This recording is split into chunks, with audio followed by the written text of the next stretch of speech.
जो थर्ड वाली है वो है CFR, जिसको कॉस्ट एंड फ्राइट भी कहा जाता है। इसकी डेफिनेशन देख लेते हैं कॉस्ट एंड फ्राइट की। Cost and freight means that the seller delivers the goods on the board the vessel और procures the goods already so delivered.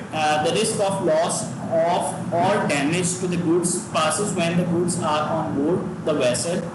The seller must contract for and pay the cost and freight necessary to bring the goods to the named port of destination. This rule is to be only used for sea or inland waterway transport. अब seller ने जो चीज़ें deliver करनी हैं वो for example deliver हो चुकी हुई हैं।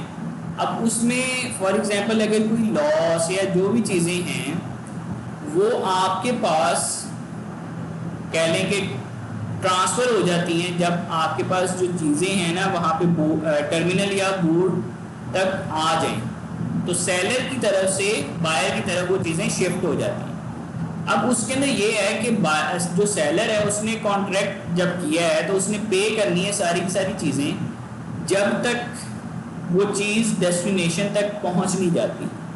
ठीक है, मतलब ये कि एक पॉइंट से दूसरे पॉइंट तक उसने पहुंचानी है और सारी चीज़ें हैंडल होंगी सेलर के एंड से कॉस्ट एंड फ्राइट के अंदर। ठीक है, मतलब ये कि अगर सेलर किसी फ्राइट फॉरवर्डर कंपनी को भी हायर करता है, खुद से बायर नहीं कर रहा, सेलर कर रहा है, तो उसने अपनी वेयर हाउस से लेके पोर्ट तक, फिर एक पोर्ट से लेके दूसरी पोर्ट तक सामान डिलीवर करना है।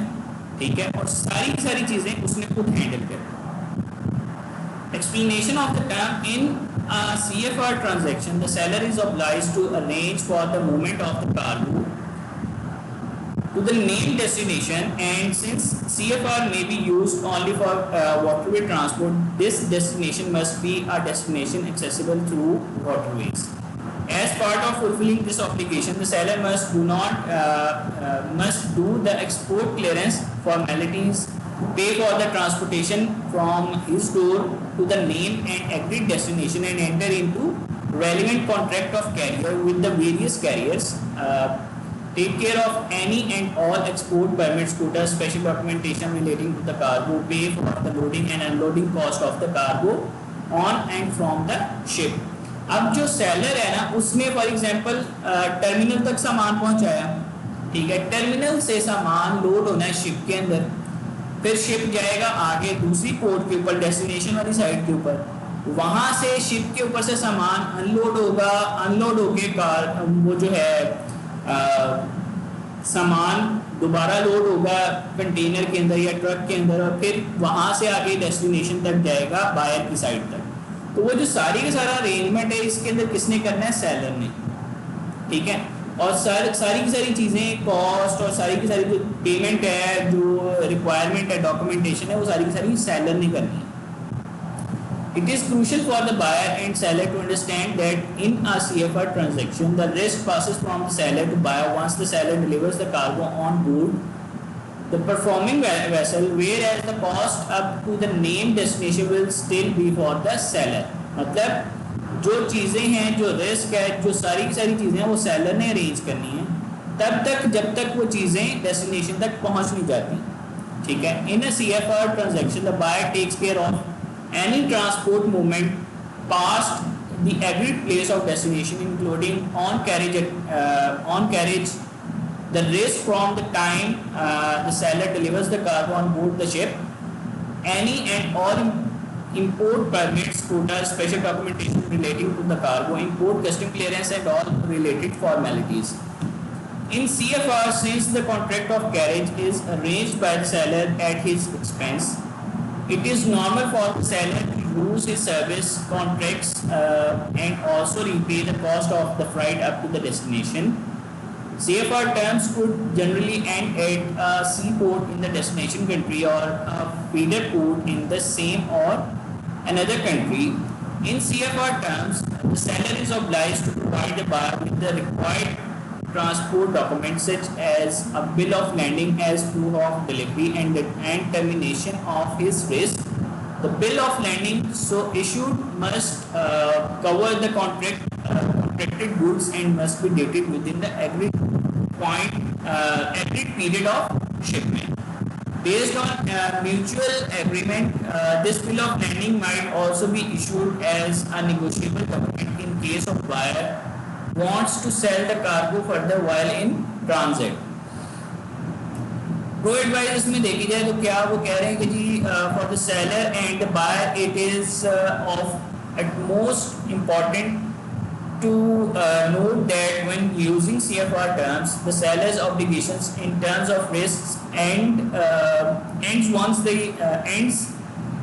once the cargo has been delivered on board the ship and not when it reaches the named destination.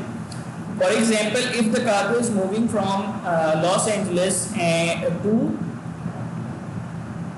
Antwerpen and the term is CFR Antwerpen, the seller's risk ceases when the container has been loaded on board the ship.